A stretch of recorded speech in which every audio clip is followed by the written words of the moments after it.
weather forecast today? Today's forecast, a lot of sunshine, blue skies, marine clouds. Just a perfect day to go outside and relax. That's your forecast. We'll be right back. Yeah, sunny days, sunny days, sunny days. No clouds in the sky, but again, away feels like it's been... Hi, everyone. Welcome back to another episode of The Social Beaches. I'm Carolyn Smith, And I'm Kelly Bowling. and we sell real estate along the Space Coast and into Indian River County. We're not going to name all the towns. You can look them up. Use Google. And we would love to hear from you. If you have any questions, if you just want to talk about real estate, or if you're looking to buy or sell, please send us a DM through whichever platform you're watching us on, or you can always reach us by email, hello@coastalestateteam.com, or by phone at 321-422-2160, and you can text us there as well. So today we are going to be talking about something a little controversial. I actually had somebody say, don't talk about that. Yeah. I actually had a realtor say, don't talk about that. But one of the things that Kelly and I have discussed many times is when you go to real estate school, which is equivalent to about a week, a full-time week of real estate school, you can also do it online, and you take your test and you graduate and you go out into the real world of real estate, and you have yet to see a real estate contract. Yeah. Because in real estate school, they teach you the laws of real estate and a lot about mortgages, and they teach you almost nothing about actual practice of real I estate. feel like they don't teach you anything Yes. practical. Yes, about nothing real about estate. how to actually be a realtor and the things that you need to know to be a realtor. Right. And one of the biggest things that shocked me is I got out of real estate school and I worked at a brokerage that back then we did floor time, and Oh, people right. called in.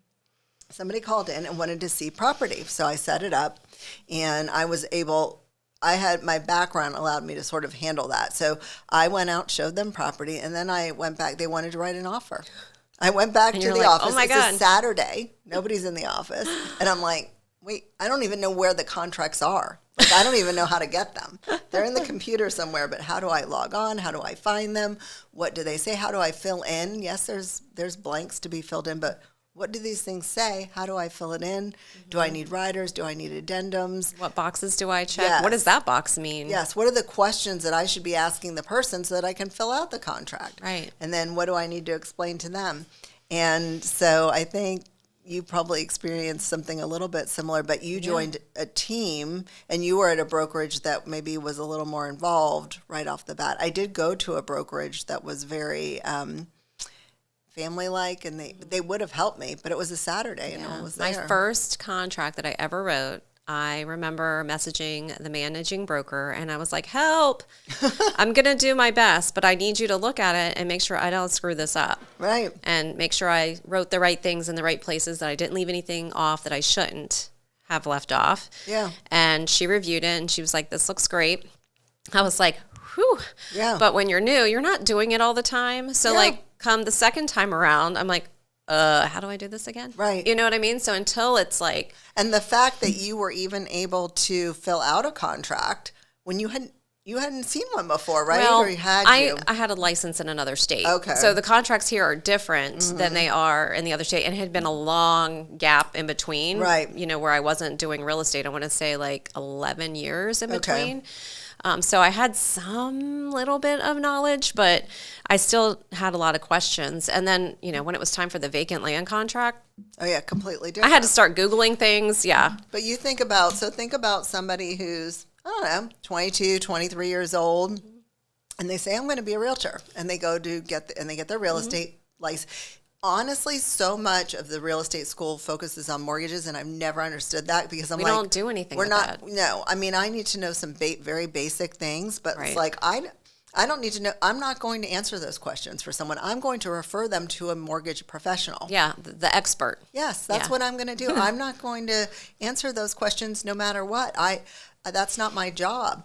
And the other thing it focuses on, which is always my issue, is the law. Well, yes, you need to know the law, but do I need to know what year it passed? Do I really need to know that it was 1968? No. No. I don't know why that's relevant to what we're doing on a day-to-day basis. No. It is the law. That's period. End And of you story. need to know the law, but Yeah. you don't need to know the exact name, the year it was passed, whatever. I just don't feel that that's relevant. If I needed to know that, I can Google it. Yes, I can true. Google it. I've never needed to know that. Yes. I've also never needed to know meets and bounds. Yes. Ever. Right. Never. Right. So somebody gets their license at 22, 23, and now especially like with the proliferation of these brokerages that are discount brokerages, or they're sort of like, here, come here and you'll get a really high split. I joined a brokerage that was a small brokerage. It had, my split. I gave a lot more as a split, but I had a very involved broker who really helped to show me anything that I needed to learn.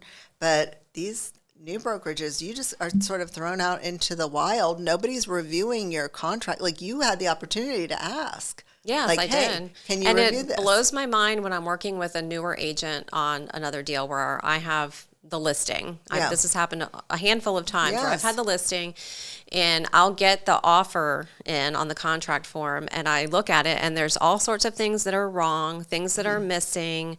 And then so, it's a teaching moment at that point. They're not at my brokerage. Is it my job to teach them? No, but it is my job to get this property sold. Right. So what are we going to do? Rather than be annoyed and like roll our eyes and, oh my gosh, I can't believe they don't know how to fill out a contract. I'll go back to them and, we're going to kind of gauge, are they open to Receptive, my yep. help, and I'll be like, hey, if we could just fix these things on here. And if you want, I can help you. I'll fill it out. I'll send it to you. And I've done this before. And I've had agents who were super receptive. Yeah. And then other agents who aren't. So, and I notice that those agents are always at one of those really high split where they're just paying like maybe a flat fee per And transaction. There's not a person. I mean, there is a broker, right? They might have one broker for the entire state of Florida. Right. So they might have a broker who is the owner but isn't really here full time. Yes. So you don't have somebody in office that's able to help you. And I feel like sometimes it might just be that they didn't ask. They thought, I can do this, and how hard can it be? And the thing is we're bringing this up now, I think, because there is so much talk with the NAR settlement, which we're not going to discuss the NAR settlement. That's not something that we want to get into. Right. But there's so much talk about it, and I was the other day thinking, it feels really yucky to be part of what is, when you read the comments, what feels like the most hated profession with politicians and used car salesmen and realtors. Like, people don't like us. And there's it's like they don't respect what we do for a living. Yes. And acknowledge that it is a profession. It is a profession. And I think it's because, there's so many amazing realtors. There are so many really hardworking, and I think we are hardworking. We're dedicated. We're doing all the things. We are going out and finding, when I started, find mentors, find people who can teach me, learn everything, read all the books, read everything. Right. Even now, Yeah, we still do that. Yeah. And so I think the problem is, all this focus on the NAR settlement. Why don't we focus on what are we doing? What is the law? And it might be different in other states. I don't know. This is just, we only know Florida, really. What are we doing to say maybe the school needs to be different? Maybe the real estate required schooling needs to be different. Maybe it needs to be longer. Maybe it shouldn't just be like that more many barriers hours. to entry. Yes. Because now there are really no barriers to entry. If you can fill out an application, if you can get fingerprinted and you can pay a fee and pass a class, I mean, that's really all there is to it. And so I feel like that class should be longer. You should have looked at all those standard contracts. There's more than one standard contract. Standard contracts, the standard riders, what is an addendum, how do you fill it out? There should be practical application in the school. And then you should have to pass that in a test. What do you think about, like, if it was more like appraisers and what they have to do? Yeah. They have to have a college degree Yeah. to even Yeah. attempt, and then they have to Yeah. work under another appraiser. Yes. And it's a long time. Well, I think that there needs to be an internship. You should not be able to get out of school and then go. Do you know how to show a property? Do these people who just got out of school, do they know how to show a property? Right. Do they know the process of how do I book the appointments? How do I schedule the appointments? What's the distance between them and how do I figure that out? And then what's the proper etiquette? When I go show properties, how do I behave? What should I be doing? Right. What should I be telling somebody? The internship, I feel like, is so critical.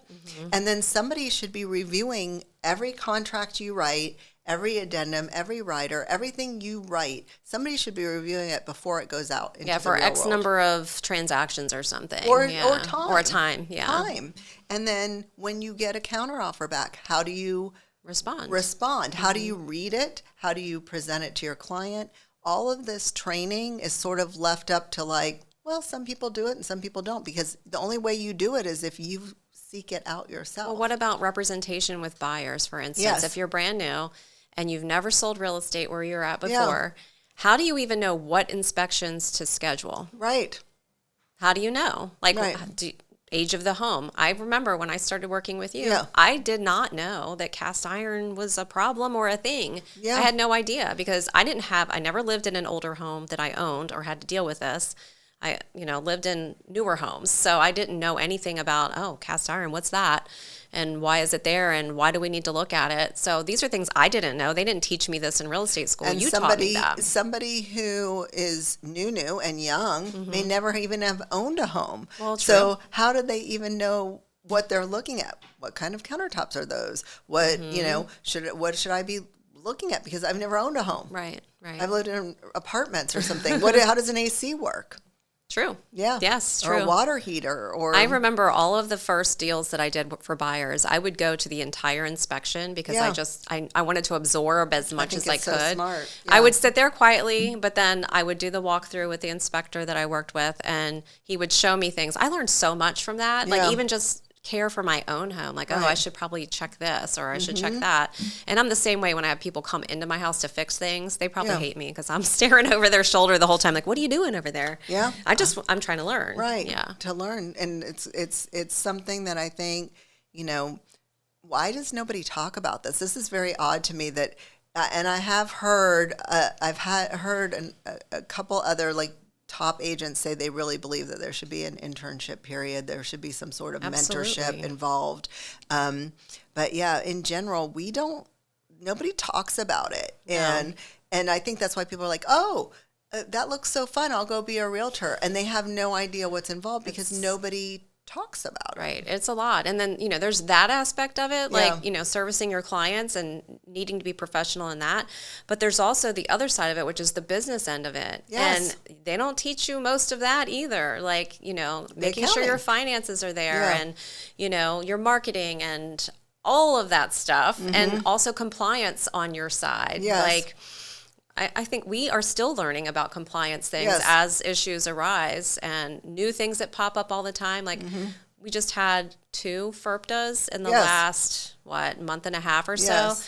And it was like, we've never done that before. Those are for foreign investors selling real Selling estate. a home. Yep. And There's a what- percentage that has to be withheld by the Yes. IRS, and like they have to have a CPA that Yes, figures it all out. specializes in that. And if you're buying a FERPTA home, what does that mean for you, even Right. if you're a U.S. citizen? So we got to do both sides of that. Yeah, but a couple in trust, times. I mean, the other things are trust. Like we didn't learn that in real estate school. So what happens if the seller's a trust, or what if there's a power of attorney? Who has to sign? How do they have to sign? And we're not talking Right. about the title documents because obviously title handles that. Right, but we're the talking about the contract. contract. Yes, you need to the know that. listing agreement. What? Yeah, we you just know, had that yes. one where the listing agent was like, "Oh, the sister has power of attorney for her late sister, so she can just sign that." And I'm like, and yeah, that doesn't work for dead people. Yes. And I mean, that's not something that the general public would know. I Right. don't think. Right. You can't be a power of attorney for a dead person, just in case you're wondering. Doesn't work anymore, unfortunately. And if you do have a power of attorney for someone, is that power of attorney valid for real estate and transactions? for specifically that real estate Yes, transaction, because they're not Yeah. always. And I just had that question from somebody who asked me, and I said, you have to send the power of attorney to title, and title has to determine, will that meet their Yes. guidelines that somebody can sign for them? But all of these things, there's so much. You're not going to learn everything before you go out and sell real estate. No, it's impossible because we're still learning, and Yes. you've been doing real estate for a really long time.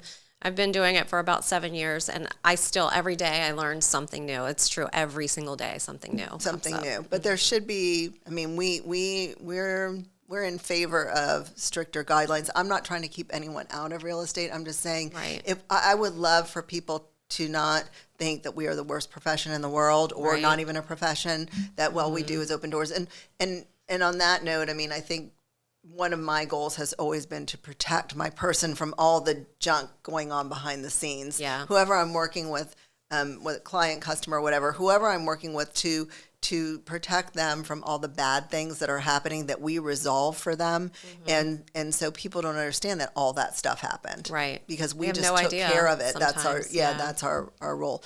But I think that people would think more highly of realtors if had they more knew training and education. this is what you have to do. Training, education. Do you need a college degree? I mean, why does an appraiser need more than a realtor? I don't understand that. Yeah. It's never made any sense to me. Right. That's very confusing to me personally. I think that they should be more in line with that kind of training. And at Yes. the very least, if we're not going to require that, at the very least, we have like a mandated ethics course that we have Yes. to do when we join our local real estate board. Yes. And if you're going to be a realtor, Yes. that's required. But why is it not required to take a contract course and pass it? They offer a contract class, but it's not required. It's optional. Yes. And it also offers continuing education. And something to note about that is that when you become a realtor, you have to do your post-licensing Yes. course and certain numbers. So a lot of realtors are focused on doing that course Yes. and finishing that, and not so much on, oh, like, oh, I already did that. I don't need any more CE for 2 more years. Right. So I'm not going to, well, you need it now because you're Right. brand new. Like, you've got to learn how Right. to do it. And I'm sure a lot of brokerages offer like an in-house class. I know where I was in the beginning, they did, and I went. Yes. But it should also be And required. even the discount brokerages, I'm sure they have some sort of online training, but it isn't required, and people do not do it.